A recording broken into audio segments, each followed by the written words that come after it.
we've had there's been a lot happened this last couple weeks. Halo dropped, Surprise dropped, and that's been a ton of fun.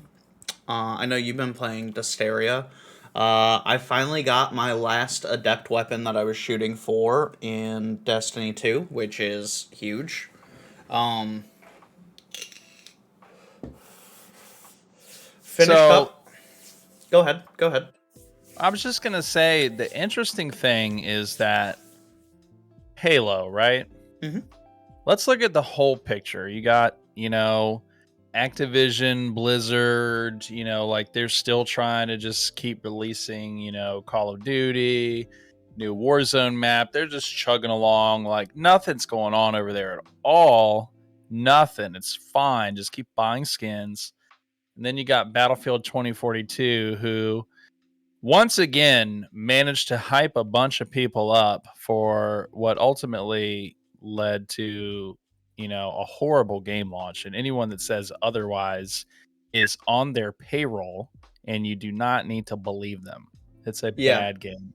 people It are might be actively. good 6 months from now, but this is literally just another Cyberpunk 2077 where we did not actually put the spit shine on a game before we put it out. And I don't know about you, but I remember a time when you didn't get day one updates on games because consoles didn't have internet. So when a developer released a game, it had to actually be done. Yep. Well, I think And it's then you've smart. got then I you've think got it. Halo that comes out. And Halo just comes out with a regular ass Halo multiplayer game. That's Like it. fucking classic Halo. No frills, but everything that they needed to do well. The core Halo gameplay, competitive, it's all there. And it's all So done and it's good to go. they have some stuff. They do have some, after playing it, they have some kinks that they need to work out, but it's all aesthetic and people relation kinks. Okay, so Yeah. like sometimes your UI can be a little weird. And then with the relations, I guess specifically I'm referring to the battle pass. There are a lot of people unhappy with the amount of progression in the battle pass. Now, what a lot of people don't realize is that when you purchase a battle pass, however long it takes you to complete that battle pass, you have it. It doesn't Right. go away. And the seasons are very long. This season's going until March. You know what I mean? Like, it's going Right. until March. Right. You got time. You got time. You like Fortnite and Call of Duty. Like, a lot of games have really, like, I think, spoiled players because you can play it heavy for a week or two. You get everything, and then it's nothing, right? Whereas what Halo got right initially is the gameplay, like you were saying. It plays perfectly. Everything feels good. You can get any gun to feel good. There are a couple guns that need a little bit of tuning, like the commando like scout rifle thing. It kicks too hard for the damage that it does. Like Right. it doesn't put out enough damage to warrant using it in dealing with like the shenaniganery that it like I had one that was like you need to get 5 kills. Bro, it took me like 4 games to get 5 kills with it.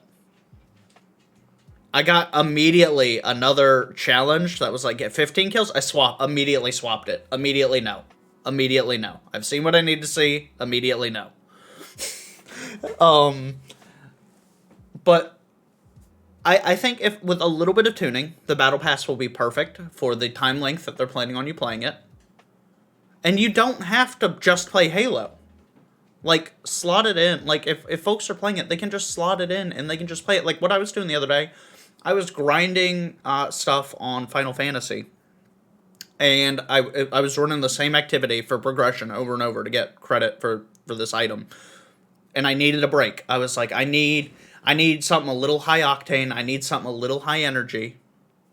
Swapped over to Halo. I played a few games, refreshed myself, and I went back into Final Fantasy. But that's the best way to play that, right? Is to do it in tiers. And I've played the ranked as well. I've hit Platinum 1 as of right now in the rank. I'm halfway to Platinum 2. So what I'm really excited about is to play the Halo campaign. I don't know why. I have not They're played a campaign classics. since the original Halo Combat Evolved campaign. I haven't played any Halos past Halo 1. I need to But play 4 and 5 still. I've played everything up Mhm. until 4. I felt like I'd switched over to PlayStation briefly. Um, at that time when like 4 and 5 were coming out, or when 4 came out, I've had an Xbox and a PC since 5 came out. But I don't want to play 5 before playing 4 because I want to know what's going on. So a couple months ago, I started playing through the campaigns again, and I just squirrel like gamer got distracted to play other games. I think I'm working my way through ODST right now, and then I need to do Reach, and then I can do 4, and then I can do 5, and I'm gonna try to square that in before the campaign comes out, which I think I'll be able to do because I'm actually not gonna play the campaign until I can play it with a friend. I just hope it has a badass warthog mission at the end. You know what I mean? It won't be at the end. There'll be several vehicle missions. There always are. Oh, I know, but I know I watched the Halo 1 supercut the other day because I was feeling nostalgic, and I watched it was like all the cutscenes and That then like final the mission final level. Yeah, where you're you're just driving through the ship. Yeah, dude, that was so good. the That was so much grates are fun. falling away, like stuff Yeah. is crashing Yeah. around you. And then you park on that bridge and like faux hammers flying in to pick you up. It got banshees on her tail and it crashes. And then, dude, I mean, just the real like the simplicity of the story in that game. Like it was not a whole lot of detail to it, right? It just kind of, set up some basic, like probably 10 touch points where the story advanced. And that was really it. Mm-hmm. And then they just did it just really a good example of how less can be more in a game. So Yeah. I'm hoping that they really nail the campaign with Halo Infinite. It seems to me that, from the highlights that I read about, I didn't watch, but I read about Mm-hmm. the things that who is it? Phil Spencer, is that his name? The lead of Um Xbox. Yeah. yeah. The stuff that he said, man, is exactly how I feel about this stuff. I mean, it really, really is. He talked about emulation. Am I remember that right? Like how older games need to be preserved through emulation. Was that him that said Yeah. that? Maybe I think it was I him. know that's a Fact check. controversial. Yeah, I know that's a controversial take for some people. Like some folks don't like Or seeing. Nintendo.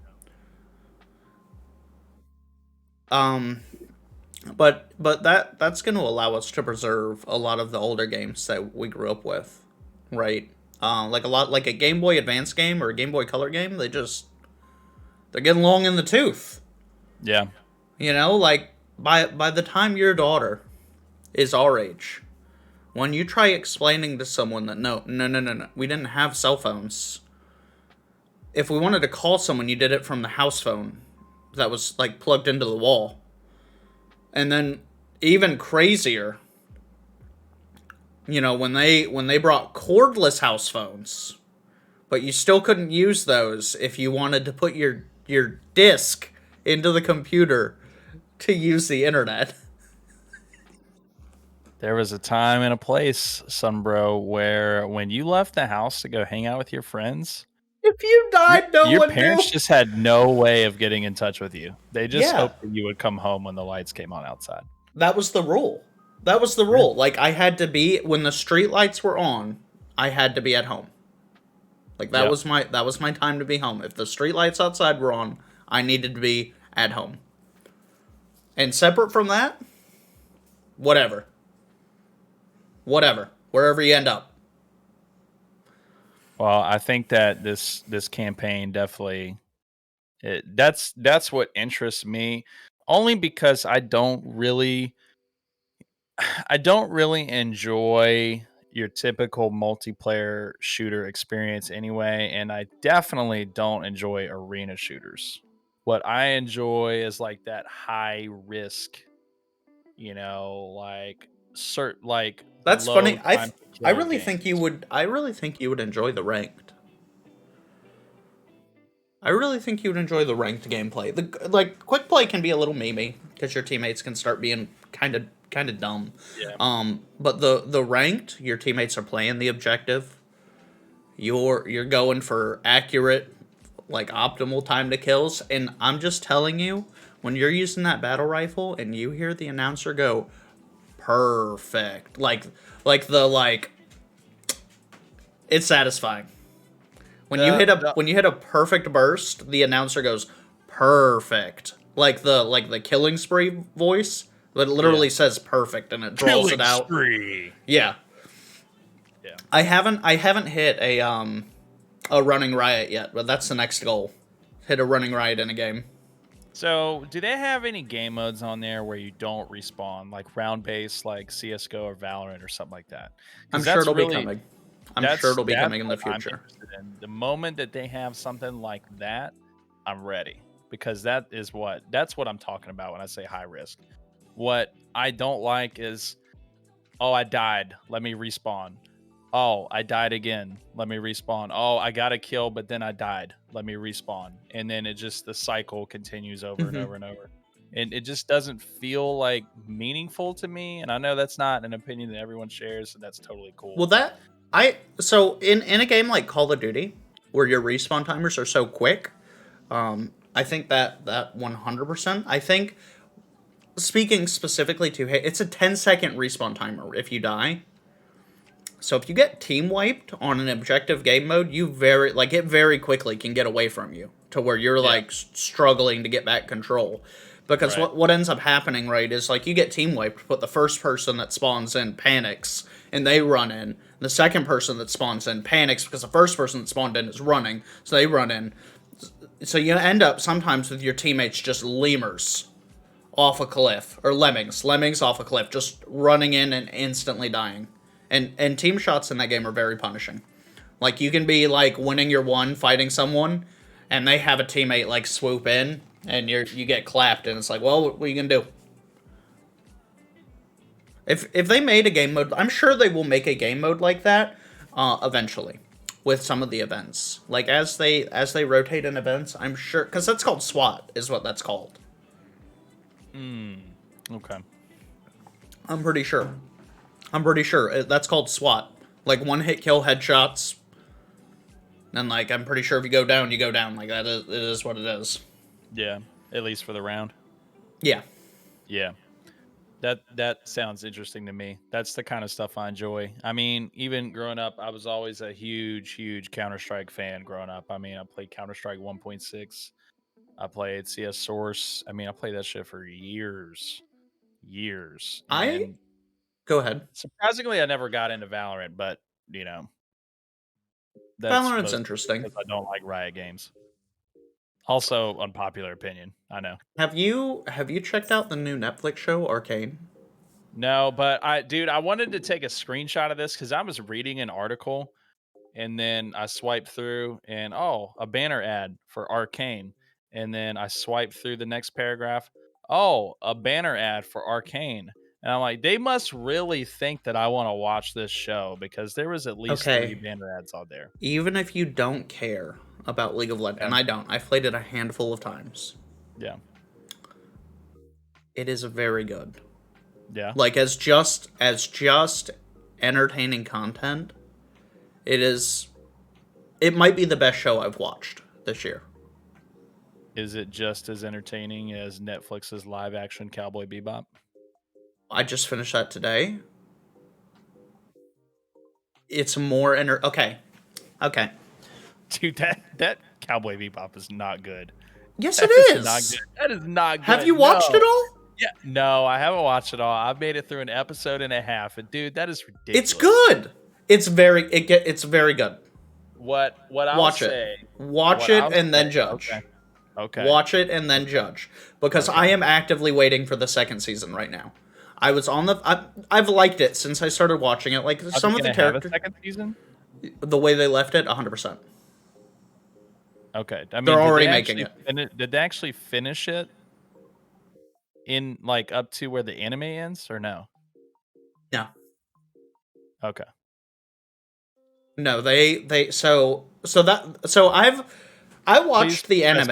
In the comments if Sunbro's wrong. I watched the anime way back when I was younger. I was probably like, it was when it first came out, so I was young. I was like 8 or 9, right? Adult Swim.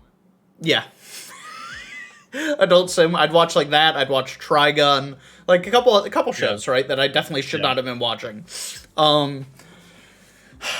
Regardless, so like I recently, like I saw like the live action trailer and I was like, oh, like maybe I should check that out. So I've been rewatching the anime, and I'm like Okay. 22 episodes deep or something like that, right? I don't know how much exists in the original anime. I'm like 22 Like episodes deep. 24, I think. Really? Oh, okay. Well, then I'm close. And I know there's a movie, but yeah, like it's very interesting to see how they take stories from the anime and they expand them and Right. they go a little deeper into the characters. Like there's a lot more character development in the later episode. Like after episode like 5 or 6, there's more character development that you see, and you see a lot more of, you know, what's making them tick. I've seen some people say they don't really like it. I think it's great so far, and I actually can't wait for season 2. I think they killed it. I think, like, visually, they did a really, really good job of, like, blending the anime style with the live action style. So I think that they really won me over there. I just, like, something just feels off about the show for me, but maybe if I keep watching it, it'll go away. It's intentionally very cheesy. Like Oh, some yeah. of the acting Yeah. is like over Yeah. the top and like really, Yeah. but like it's an anime. Like Yeah. it's an anime, right? It's very And so stylistic in how it's made. yes. But I really like the characters. I really like what they've done with it so far. And I think it's really interesting where they set it up. It's 100% ready for season 2 to like continue the story. Any chance Scarlett Johansson will make it in the second season? Is Scarlett Johansson in the show? No, she was in Ghost in the Shell and got. Okay. I was like, how did I miss Scarlett Johansson in the show? But no, okay. Can we talk about how finally? So I would even call obviously this is an anime adaptation, but I'd even say it falls under the greater umbrella of like gamer media. Can we talk about how, like, even if it's not your cup of tea, it's well done. Arcane is a masterpiece. Have you seen Avengers Endgame? I have not seen any of the Avengers movies past the first one, and I am not. What the fuck is wrong with you? Okay, so for those of you watching, I don't for like those superhero movies, man. Okay. Especially not the MCU. I don't like fun because I'm an old boomer. Whatever. For those of you listening or tuning in, the vibes that you get at the end of Endgame, where they're like finally facing off against Thanos, where like you're like, holy shit, I'm having a fucking rock hard like nerd boner right now, right? Like those vibes, like those hype vibes, 100%. I'm sitting over here the other day when we went to record the other day, and we had a scheduling issue and we had to reset. So I was sitting here, I started watching that, but I was sitting over here alone in the room, hype as fuck, like freak it, so good. It's so good, start to finish. I know nothing about the about that League of Legends universe. I know nothing about it. It's so good. I believe you. The next thing you're going to tell me is, have I considered playing the award-winning... Go ahead, read the script. I know you know it in your head. Look, I still say that you should check out... I know you don't like MMOs. I think you should check out Final Fantasy. It's a good MMO. It respects your time. 100% it respects your time. There's no fear of missing out. Everything just exists continually. You could start 2 years from now and still not miss any content.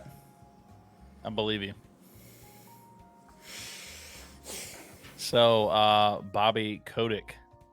Is that how you say his name? Kotick?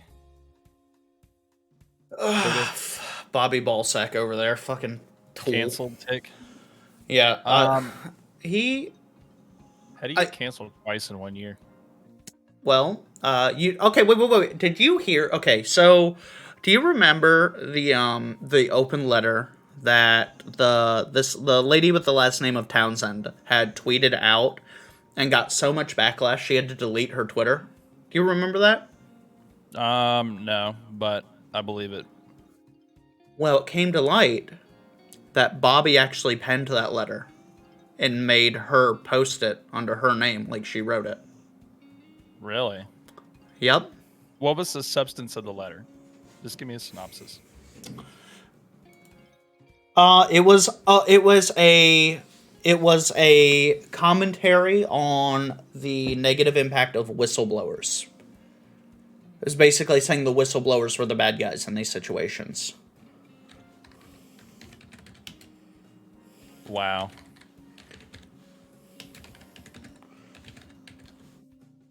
I'm fact checking myself. I'm almost positive that's it.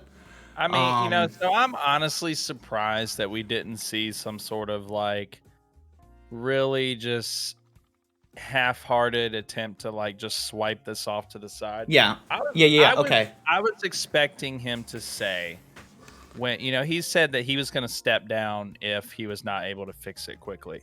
I was expecting him to eventually come out and say something to the tune of, well, what kind of leader would I be if I wasn't here for the tough times? I've been here for the good times, and now in order to be a good leader, I need to be here for the bad times too. so specifically, the letter that she retweeted was called "The Problem with Whistleblowing." That's what caught backlash. Bobby had her post that. Like that was Yeah. under direction from the CEO that she posted that, took the flack for it. Like she ate that and he made her. But it's also come to light that Bobby is part of the problem there with culture. Not only did he actively saved the job of an executive that worked under him. That executive has since left the game. I believe it was the director for Diablo 4. Don't take that as the gospel. I believe the person was the director for Diablo 4. Had some allegations brought against him, and Bobby shielded him and protected his job. Separate from that, Bobby was caught and reported for literally telling one of his assistants that he would kill them. And they acknowledged it. His lawyer's response was, "We deeply regret those words and the actions taken by Bobby." Like they acknowledged and apologized for it. So it's not even You're like right. It was a Diablo 4 game director. yeah. That's yeah. So to say like I want to fit, like he is clearly one of the issues, and like so his response is, well, anytime that we've had any sort of allegation addressed or brought to our attention, we have quickly addressed it. Okay, well, quickly protecting the offending party in a situation is not addressing a situation. I Yeah, I like think that if you came up to me in the street with a bat and fucking wailed on me, and a cop came up and arrested me, people would not be saying that cop resolved that very quickly. You know what I mean? Like that's the equivalent there. well, I think the bigger issue is that really companies need to have like mechanisms in place to where people that would be whistleblowers can just report it to people at the company and that can resolve it. I mean, I don't expect people at the Do top of you the do chain. you mean like human resources is Yeah, in yeah, theory suppose? Yeah, but human yeah. resources And ethics department. is literally designed to protect the company. So is an ethics department. Yeah, Oh, but probably a good start to protecting the company would be to make sure that you're not sued by the state of California for sexual harassment. that's And, super fair. That's super yeah, fair. that's probably a great start to making sure that your company is protected. But I don't know. I'm just some random podcaster. So, You know, It's insane to me that people are just. I'm sure there's people online defending Activision and Bobby Kotick still. I have not seen them. That would be a quick block for me on Twitter, but I'm sure those folks are out there. And it's insane to me, but it makes it hard because Blizzard has some IPs that are near and dear to my heart, and like with Diablo 2, like I bought Diablo 2 because I want to support the developers that made that. Those developers are in the trenches, and we're talking about all the shitty stuff that's happening at Activision Blizzard. They're living it. You know what I mean? And I think Blizzard went down ever since Overwatch. Well, just Activision has not had a great track record with getting involved with games. No. If there was any way that Blizzard could divorce themselves from Activision, I think that would be the play. Because right now it's not working for either company, and Blizzard is just kind of turning out garbage at this point. I don't even have high hopes for Diablo 4. I'm 100% waiting until I see a review for Diablo 4. Because I liked what I've seen so far, but like Diablo 3 was a big departure from the other Diablos.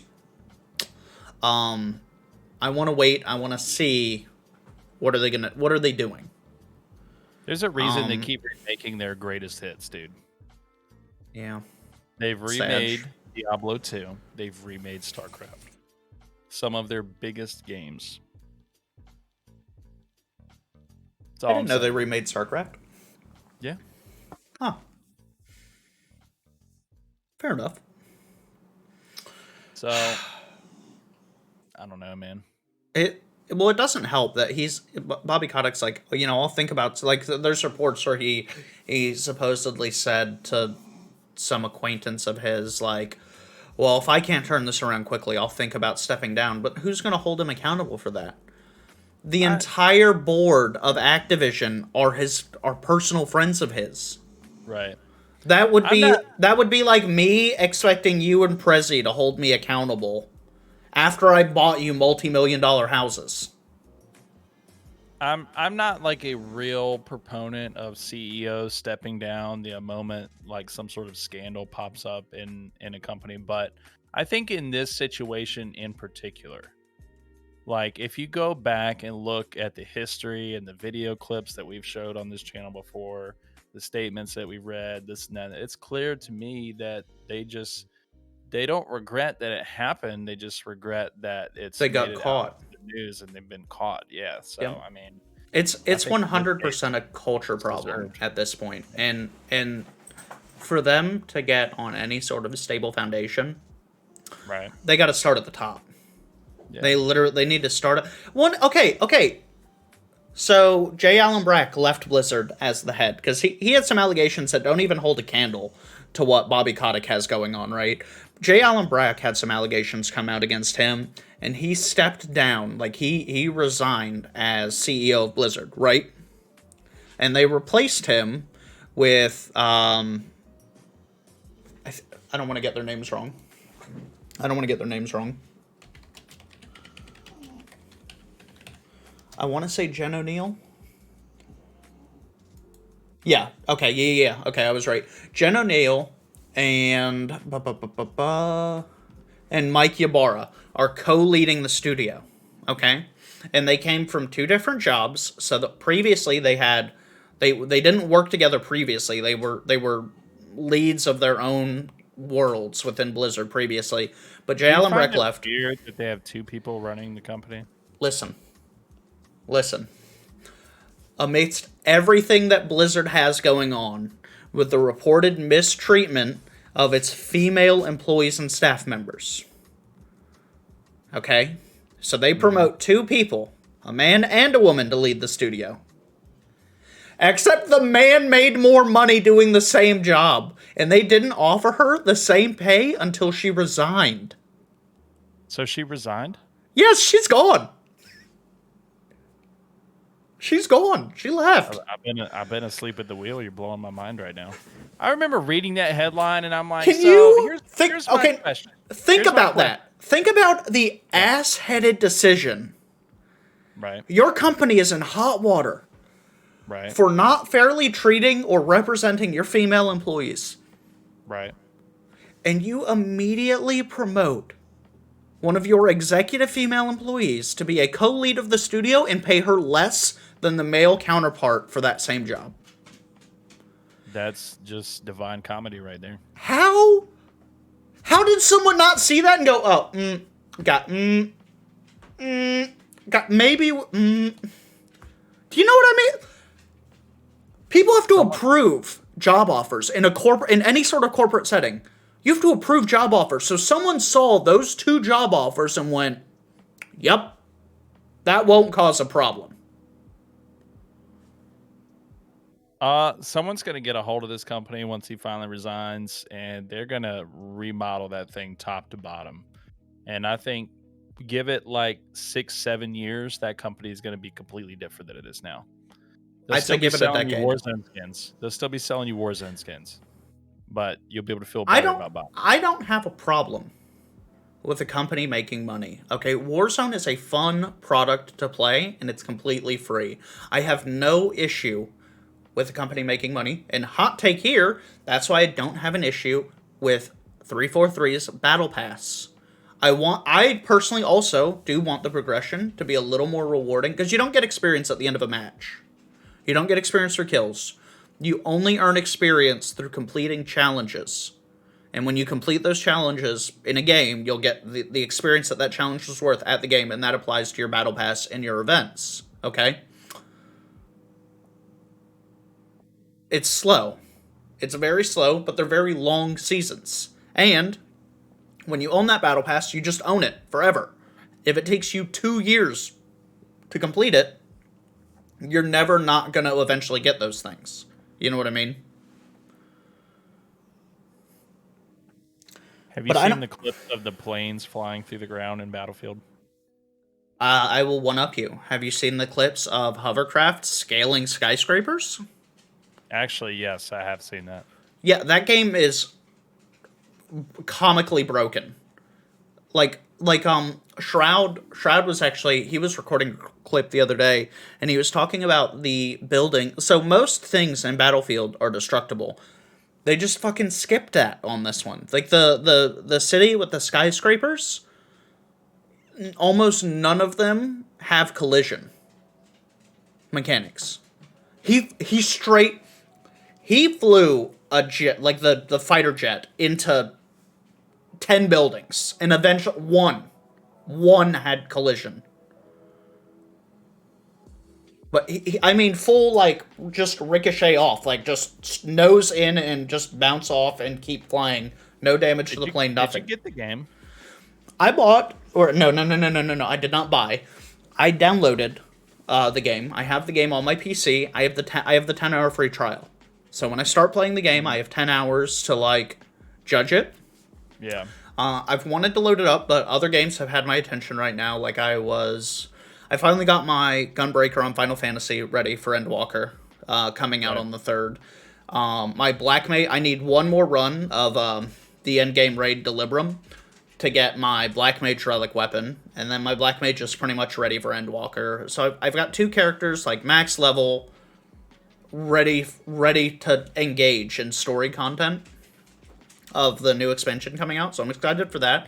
But I've been pumping the brakes a little bit on that because I'm waiting. I'm in, like, a holding pattern right now with that. And Halo came out, and I've been having fun with Halo, and I need to find time to catch up on Destiny 2. I have not done the Destiny 2 story this season. It's something about the drip fed content is really been grinding on me in the last couple seasons. Like, you gotta wait like, you do the story content, you wait a week, some more story comes out, you wait a week, some more story comes out, and then eventually the next season comes with another story arc or another, piece to that story. And right now, what I'm gonna do, because I have roughly 8 weeks of story built up, but I'm just gonna go in and do it in one day. Back to, you know what I mean? Like Hmm. that's how I really enjoy playing the story, is back to back. Getting the drip fed like content is I don't know. It kind of takes the steam or the wind out of your sails when it comes to Right. progressing it. And the Destiny 2 PvP has not been, I mean, they're huge changes. They have some massive changes coming to Destiny 2. They are they are overhauling the entire sand. It's a different game come December 7th. It's literally a different game come December 7th. Yeah. So one grenade in particular, the flux grenade. Right now its base cooldown, I think, is something like 65 seconds. And that's before you put any points into your stats that bring down that cooldown, right? But it does a certain amount of damage. So what they've done is they've tuned that grenade and they've tuned abilities so that the stronger an ability is, the longer its cooldown is. The weaker an ability is, the shorter its cooldown is. And so they've added Mm. granularity in there. Hmm. And they've it's a swath of nerfs to abilities. Destiny next season, or starting on December 7th, is going to be a lot more focused on gunplay. They're moving away from ability spam and being able to chuck grenades and one hit abilities to being able to have gunfights in Destiny again. Wow, that's a welcome change. Yeah. Yeah, I'm looking forward to it. I'm looking forward to it. I'm looking forward to not having someone throw a grenade on me, slam and shatter that grenade, and instantly kill me and my entire team. For free. Did you watch any of that gameplay that I had of Dysterra? I did. I did. I've watched a few of your videos on that. Um, I think calling it Space Rust is incredibly apropos. Like I think that's literally what it is. It's very on brand for that.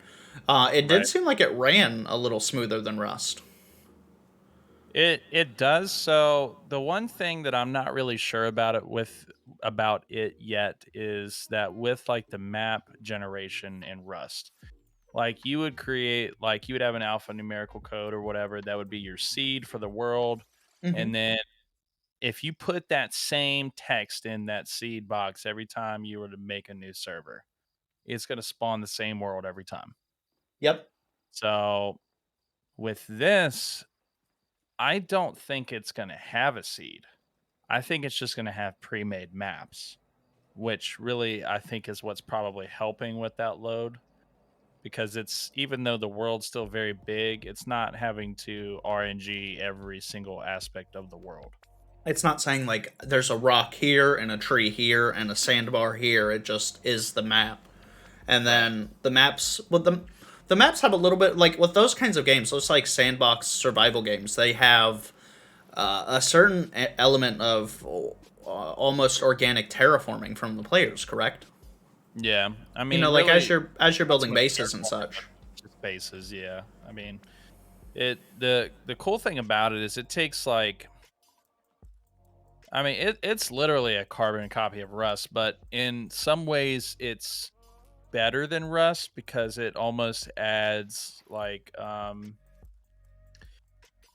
a more sci-fi fantasy like PvE experience to it rather than just in Rust you got your oil rig raids, you might run into scientists out in the field, you know, stuff like that.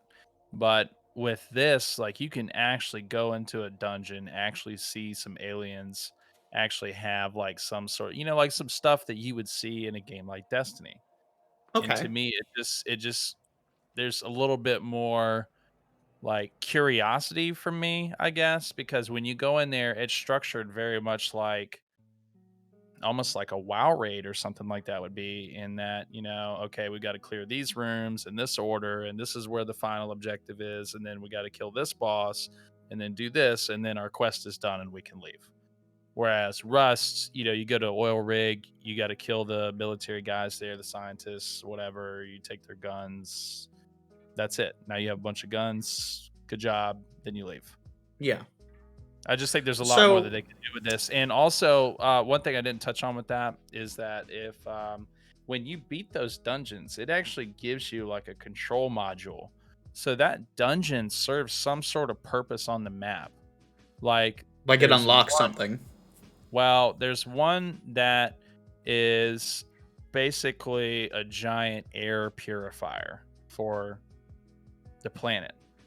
So you can use that card to purify the air, or you can use that card to generate a sandstorm. And what that does is there is a doomsday clock on each server of when that world ends. And by making or taking action with those modules, you can actually change the time on that clock. So you can either extend or decrease that time. Yes, yes.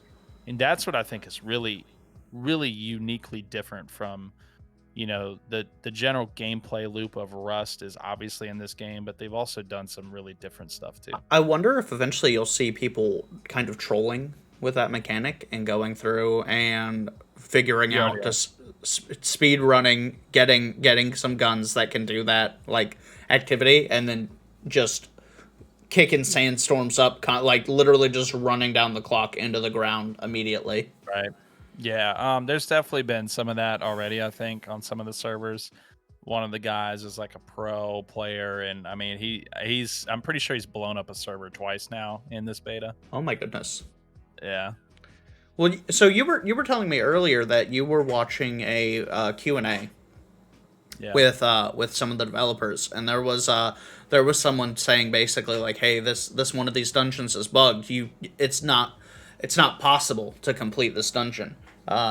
Yeah. It's the same guy that blew up the server twice that said that, but I think they were watching my YouTube stream. It could have been someone else, but I don't think it was. I think they were watching us because the day that they would have been watching it was the day that we did it. But they were saying that chemo chamber dungeon could not be beat, but we literally beat it. So, um, I'm assuming it was a hard fight. um, it yeah, kind of, but I mean, it wasn't undoable. It's just like you have to be really well prepared when you Hmm. go into dungeons in that game because on most excursions in that game, you can simply, take the ammo that you'll think you'll need, and that should hopefully be enough for you to get by. With dungeons, you need to bring a lot of ammo. I brought like 2,000 rounds of AR ammo, like 600, 900 energy rounds, something like that, like 10 grenades. I mean, How you go much did through you a leave lot of with? ammo. Like half. I used Okay, half of that. that's But that's still insane. yeah. So, and I also gun durability in that game is a thing. So your guns, they actually wear out really quick. So I had to bring 4 guns, and 2 of them in that round were destroyed and not repairable. Are you able to So repair them on the fly? Like, can you bring a you can repair kit repair with them. you and like No, service it? no, but you can repair them back at your base, but you cannot break them. If you break them, they're salvage. That's all you can do with it is salvage it. That's, Yeah. I mean, that's fair. Do you think that's something they'll tune to make that a little more forgiving when the actual game comes out? Well, the developers are really active with it, man. I mean, they update that game, it seems like every day. Like every day I'm reading new patch notes from where they did something to the game. So they're tuning it in real time. They are not waiting for the end of this beta to make changes, which That's good. Good on them. it's refreshing to me. Yeah, I mean, it seems like it's a really good dev team, and it's backed by a pretty decent sized publisher too. Do you know who that So, is? I don't know how to say the name. It's like Play Cacao Games or something like that, but it's the same publisher that I'm sure you've seen the game Archage somewhere before. Hmm. Archage, yeah, it's the same one that did them. They got a couple other games under their belt. It's nothing that's like huge. It's not like Activision is publishing for them or something like that. But I mean, it's got a successful company that's publishing it. But the developer has only made VR games up to this point. So they've made a couple of Oh. VR games, and this is really their first foray into mainstream games. Well, I think what that So tells you is that eventually this will also have if they're a VR developer, there's no way that this isn't at some point a VR title. Oh, maybe. I don't know. You know, when you have those like niches. Yeah. It could be that they're pivoting away from a business model they don't think is sustainable, though, too. That's true. That's true. I can only imagine the complexity that goes into developing like a game from the ground up for VR. It's still in its infancy too. So you see a lot of like jank gameplay or like the really polished games for VR are pretty like Beat Saber, right? Like Right. it's very polished, but it's also pretty basic. Right. It's like audio surf in VR. Yeah. I don't know what Yeah. that is. It's a rhythm game, Dude, I'm assuming. audio surf was like the first rhythm game, dude. Hold spacebar, like go spacebar, press spacebar, hold spacebar, Yeah. Yeah. that kind of thing. Yeah. That was like the first one. I mean, obviously like Guitar Hero, DDR, things like that were, like the very first. But as far as like the first one that you could just load your own music into Bro, and it would generate, do you I remember think audio Flash surf was the games? first. Do you remember Flash games online? Are you asking me if I've Like played Newgrounds games? Yes. like bubble Yes, like I bubble sure have. trouble. There was I bubble don't remember trouble. that. Okay, so the premise of the game, you had this Uh-huh. like harpoon that would shoot above Yeah. your character, Yeah. and gumballs that would bounce, and you would use your harpoon to break them. You would hit it, and it would break into two equal parts. And you break Right. those, and they'd break into two equal parts, and it would break down until you had eliminated them, and that's how you would like progress through. Like there was that, and did you ever play the aquarium game? You'd No. like manage. Do you know what I'm talking about? Where you like manage your aquarium, you get like larger fish, and then you got to feed your fish like more expensive food, and then you got to like protect your fish because like like aliens would like invade the tank.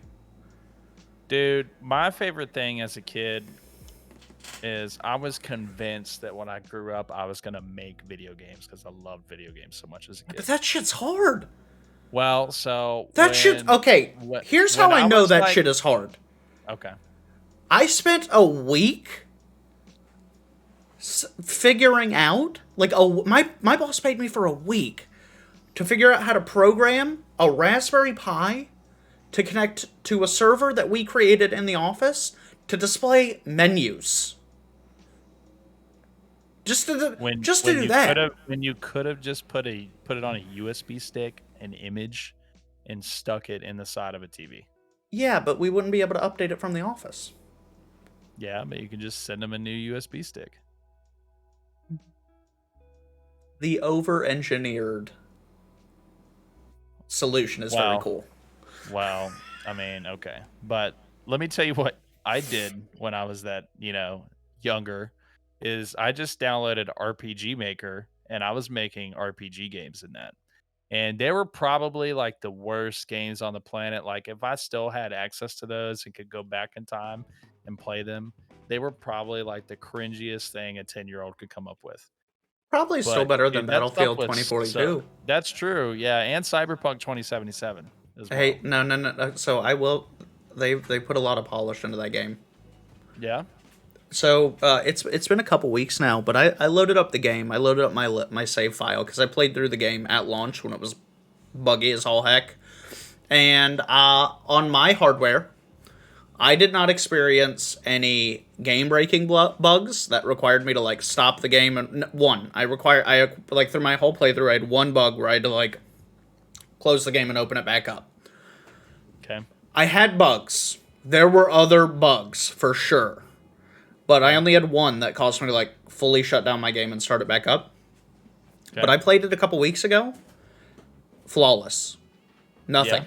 Yeah, I was running around doing quests, trying to like actively trying to break the game in some way or another, and it worked flawlessly. Everything. No UI bugs, no glitches, no hitching, no getting like locked out of areas, and I did a pretty wide variety of different missions. I think they've polished it. It's unfortunate that they released the game when they did. They should have left it in the oven. If they would have released it, I think in the state it's in right now, it would be a different story. I just find it so impressive how much just the power of shareholders can compel a company to polish a game in such a quick fashion. It's only been a year. It's Well, been a year, and if they've polished it up that much, they've done a lot. well, look at the Master Chief Collection. So there are still bugs in Halo, but they've delayed. That game had been delayed for a year, Right. over a year, over a year, and there are still. I mean, the gameplay is flawless at this point, and the game looks great. But there are still UI bugs. There's still some weirdness, like when you're there's a pre-lobby screen where, like, if there's, say you and two buddies are playing, you can see your Spartans and you see your names and the counter at the bottom. Sometimes the other Spartans just don't load in. You'll like be like, "Hey, are you joining on me?" And you'll look down and you'll see the counter will be like 3 of 4. And then you'll see Right. everyone's little tags and you'll be like, "Oh, you're already in. I just can't see you." And then the other thing is when it would be nice if for like big team battles, which is 12v12, you can have a larger party than in quick play and ranked. You can only have 4 people. Okay. In big team battles, you can have up to 12, but you can only see 4 on your screen. And then when it loads you into big team battle, there's no guarantee that if you take 4 people into big team battle, there's no guarantee that all 4 of you wind up on the same team. Because it splits you into 3 separate squads. So you could be 2 people on one squad and 1 person on 2 other random squads, just with randoms. Right. And those, you know what I mean? Those are the names you see. So there's some weirdness there that I think they need to tune. But the shooting, the mechanics, and the captures, and the game feels responsive. The game feels crisp to play. That's clearly what they were focusing on. And now that it's just polish. And they've actively said, like, they released it early, the multiplayer, but they actively said, like, hey, this is a beta. We're treating this like a beta. Our true go live date is still, whatever day they said it was. If that makes sense.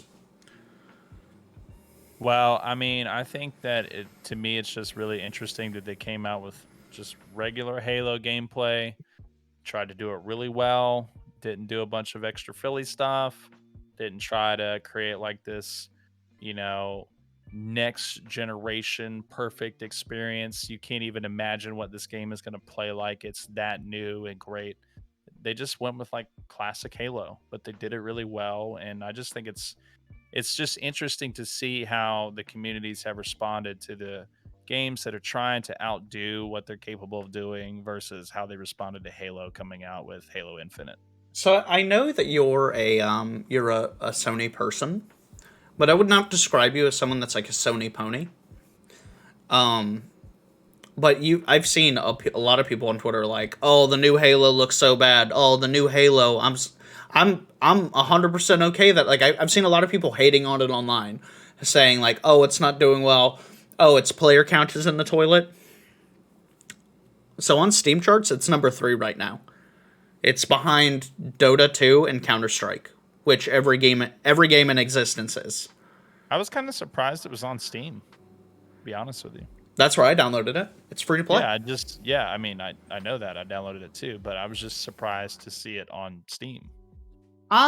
So I'm not, but the reason I'm not is that it fits with the narrative that Microsoft has been going with, and it's play your games where you want to. They've been saying that narrative for a while, right? And if they would have released it on just the Microsoft Store, people would have still played it there. What's more interesting is that they've released it on Xbox, on PC Game Pass, on the Microsoft Store, and on Steam. Well, you can play it on PC from 3 different locations. And I get what you're saying. So here's where the flaw in that whole thing comes into play. Go ahead. Okay. So that's in one hand. What they just said and did with Halo is in one hand, right? Mm-hmm. And then with the other hand, this hand, They seek to supplant you by buying Bethesda and ZeniMax and saying, well, I mean, yeah, we really do want everyone to experience Elder Scrolls. On You know, PC or Xbox. the next Skyrim, right? One of the biggest game. There's been like 10 releases of it. It's so popular. We really do want everyone to experience that on an Xbox or Windows 11 PC. Yeah. Look. I'm just Sony saying it doesn't Sony quite gets fit Spider-Man. the Sony quote, gets Spider-Man. play your games where you want to. Sony gets God of War. Sony gets all Call of Duty. God of War is about to get a PC release. Like 2 years after the fact. Call of Duty gets content exclusive to PlayStation until the game is obsolete? They literally have year exclusives on PlayStation for Call of Duty. That's like being mad that you can't sign up for cancer. Yeah, okay, granted. But still, I don't, folks that are like, exclusives are bad for games. Well, okay, but what about all these other exclusives that Sony has been touting for the longest time? Like, oh my god! PlayStation gets access to prostate cancer a year early! Last of Us. I haven't played The Last of Us 2 because I don't own a PlayStation. I'd love to. The Last of Us disc literally corrupted and I couldn't even play it, so I don't even care about that game. So, I did play the original a lot. A lot. I played 8 playthroughs of it. Because it had a New Game Plus feature where you could keep your stuff and roll it over and keep building. Yeah. Yeah, my basic pistol in that game slapped.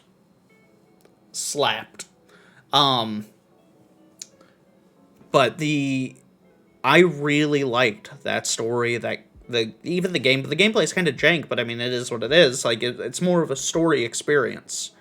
And The Last of Us left an indelible impression on me. And that's a game that I wish I could go back and play. I wish I could go back and play The Last of Us on PC with my 2080 Ti. Because on my little rinky-dink PlayStation 3, I was playing that one day, and it was when I had first moved to Virginia. I had moved in with my dad, and he was getting ready for work one morning, and I had just gotten home because I was working nights at Walmart.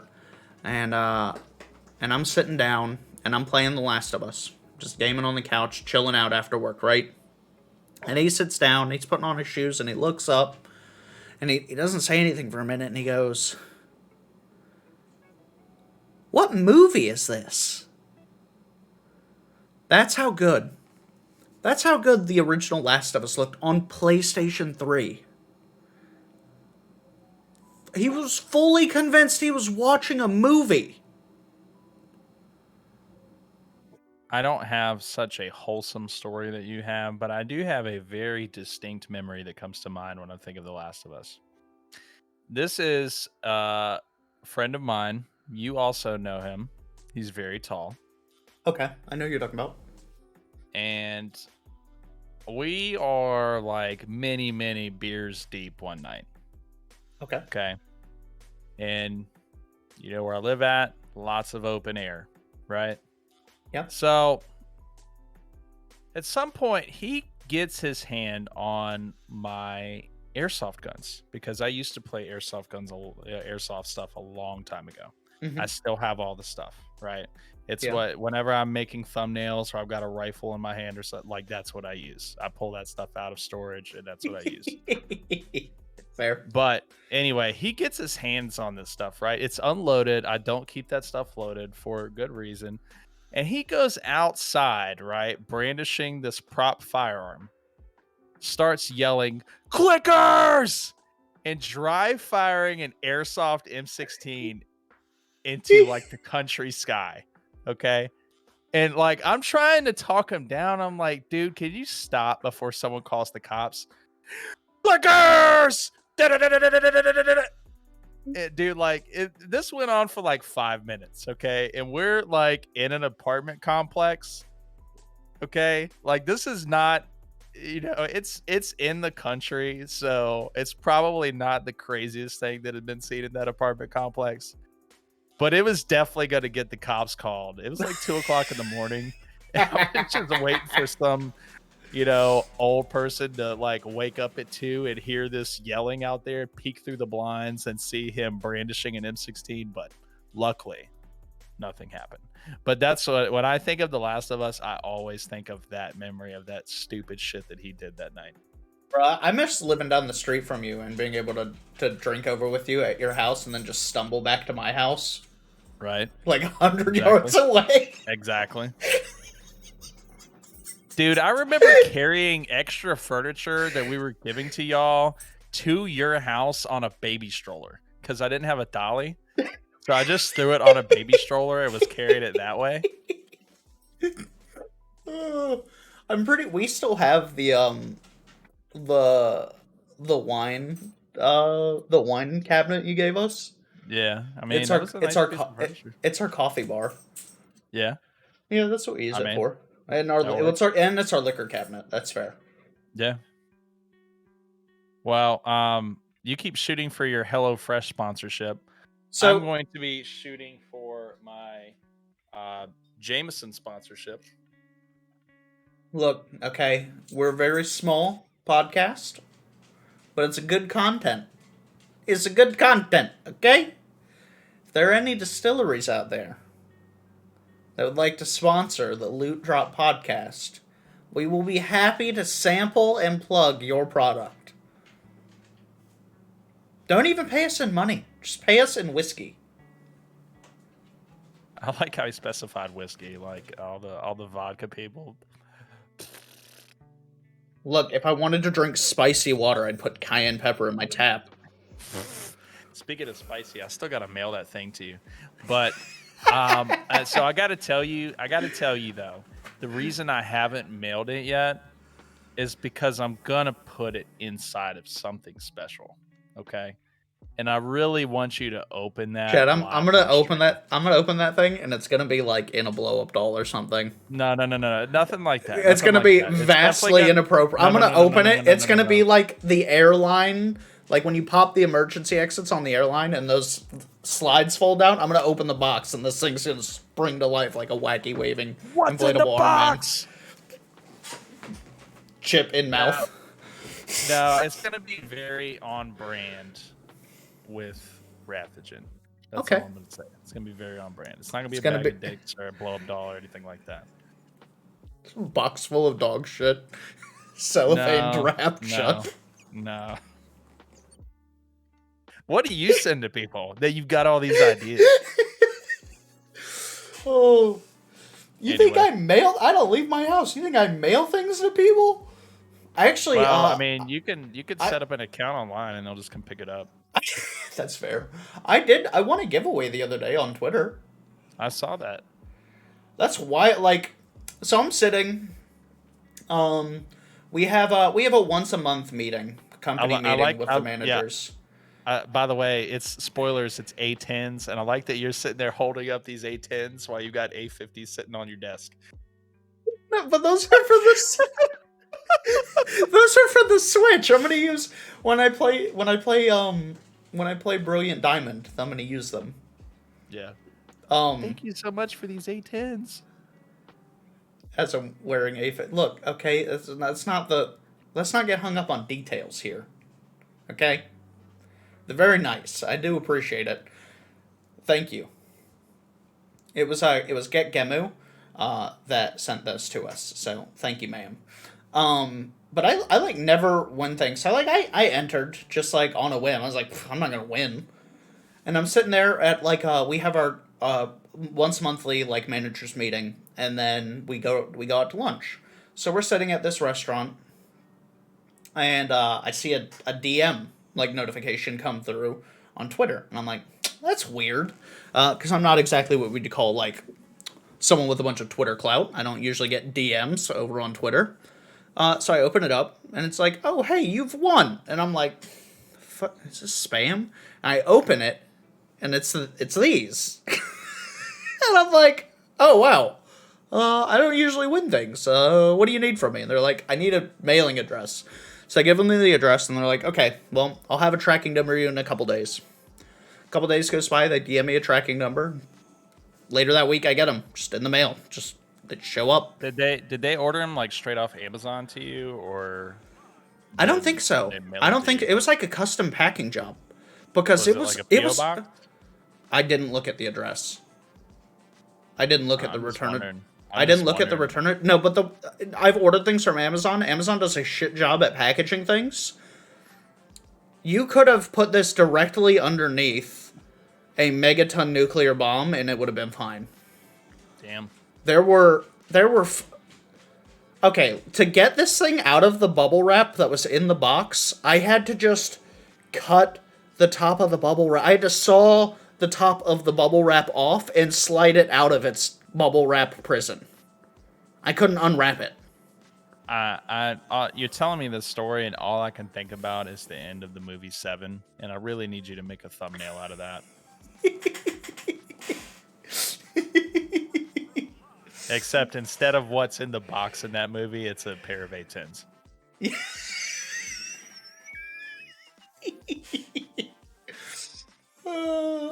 That may or may not get me canceled.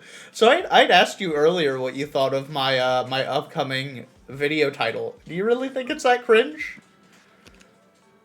I've answered the call of duty to step onto the battlefield of the Fracture event in Halo Infinite. Yeah, that's pretty cringy. Is that cringe? I mean, honestly, if anything should get you canceled, it's that.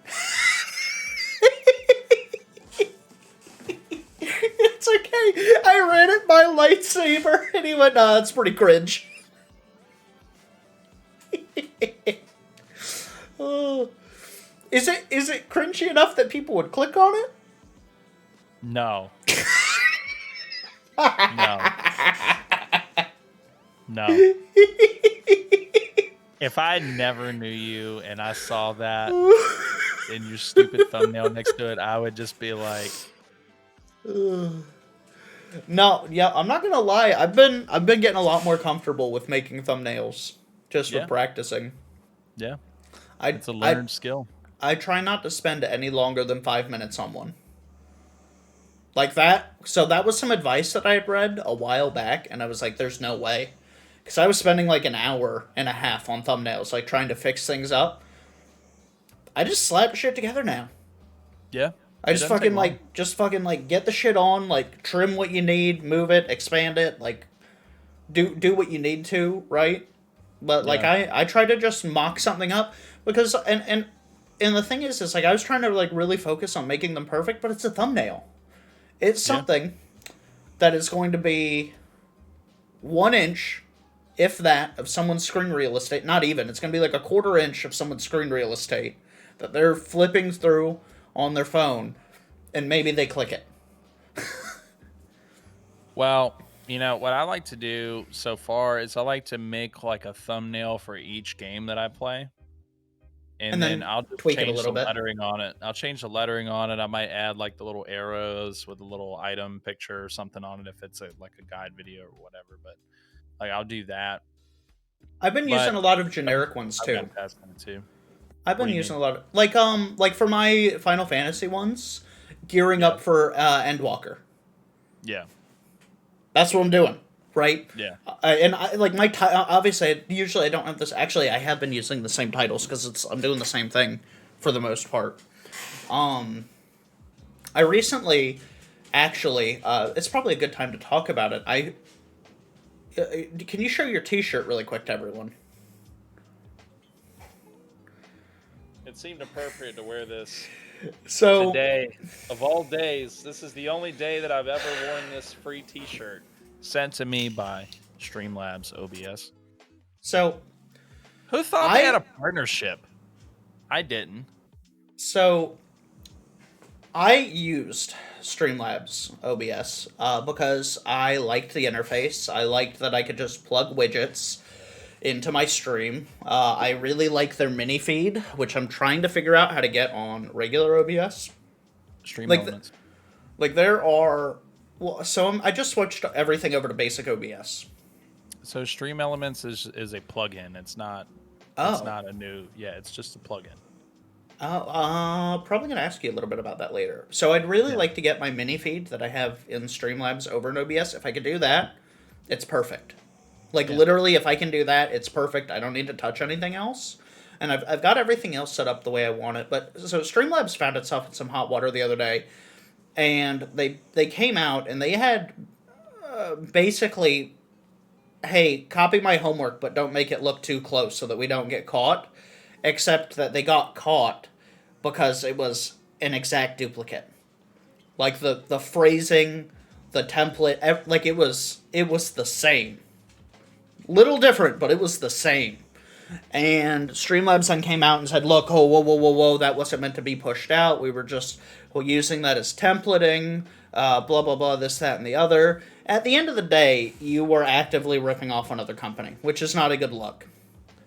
So then OBS comes out on that thread, and it's like, just so everyone's in the know on the buy and buy, Streamlabs actually approached us when they were first starting up, and they said, "Hey, do you mind if we took your open source project and we made a product out of it, and we want to call our product Streamlabs OBS. Are you cool with that?" And OBS responded to them and said, "Hey, we'd appreciate if you didn't do that." And then Streamlabs went, "Eat a bag of dicks," and they did it. Allegedly. No, they've apologized publicly at this point. I meant the bag of dicks comment, but yeah. Oh, fair.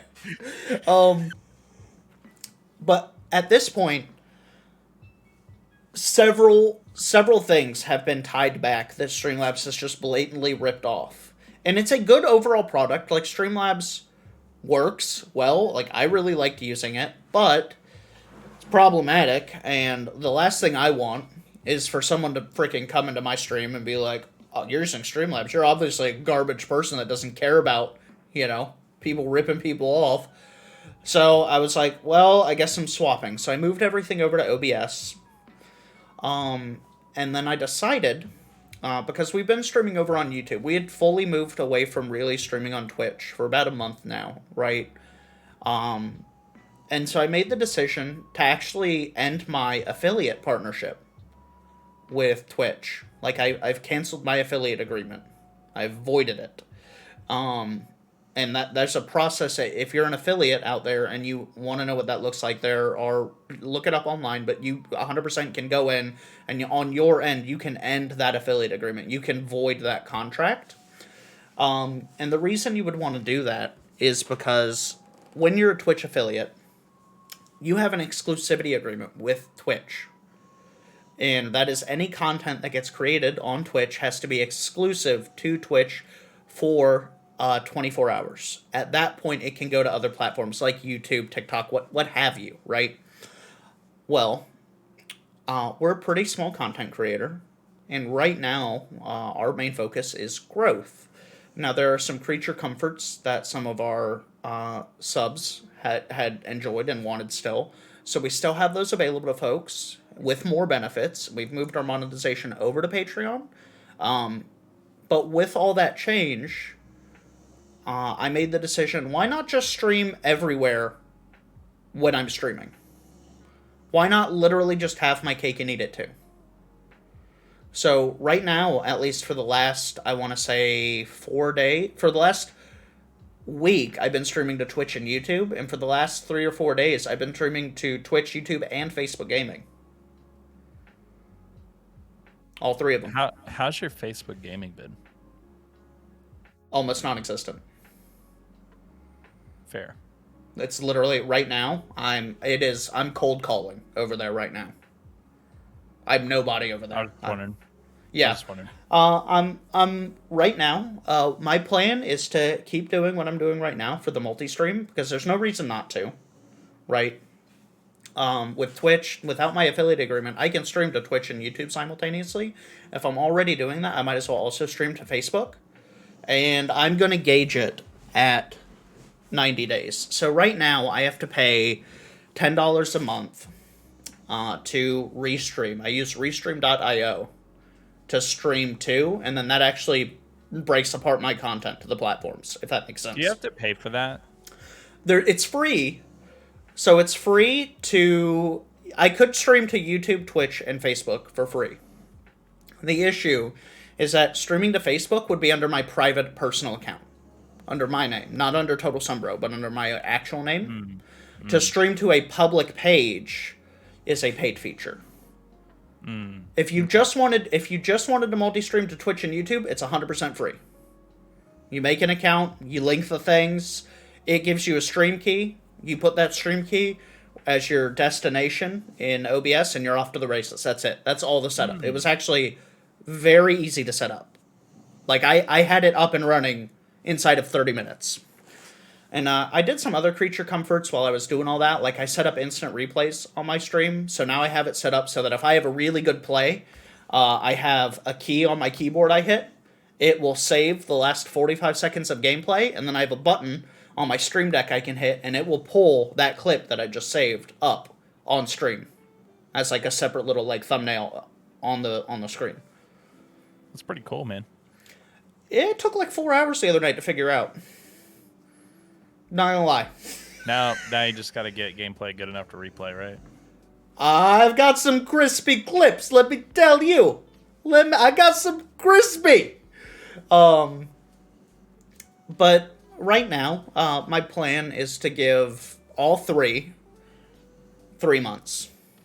If I have no traction on Facebook after 3 months, I'm going to stop paying for it. I'm still going to use Restream, but I'll just go to YouTube and Twitch. Yeah, there you go. But so I was watching a Devin Nash video. It wouldn't be the Ludra podcast if I didn't name drop him at some point. And, he was talking about the benefits for smaller creators in multi-streaming. And multi-streaming to the different platforms, you end up with this kind of like organic cross-pollination between your communities.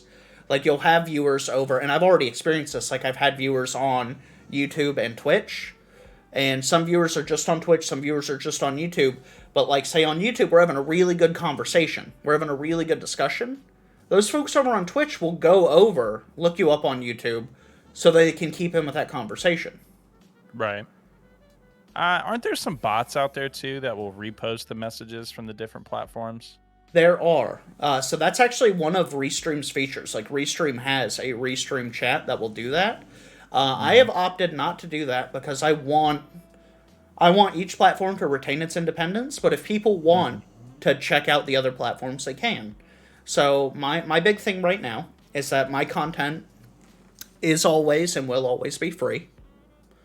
If you want some additional content, or you want to support the channel, like some folks have done so for almost 2 years now. We have some of our Twitch subs that have been going on for 2 years, supporting us over on on Twitch.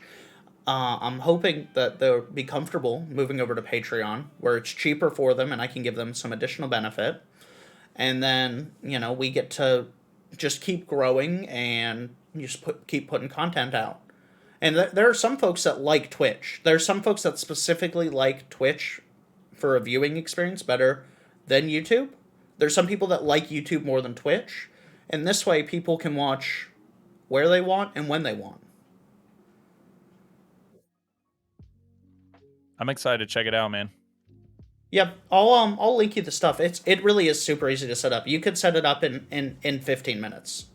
You got a good head on your shoulders. You'd be all right. I appreciate the support.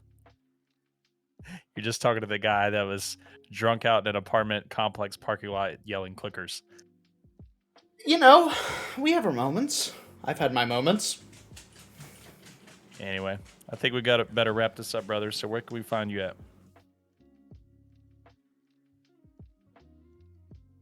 I mean, that's a very strong flex, but okay. Everywhere. You like that? That's a very strong flex. Mine's right here. Right down below. Yep.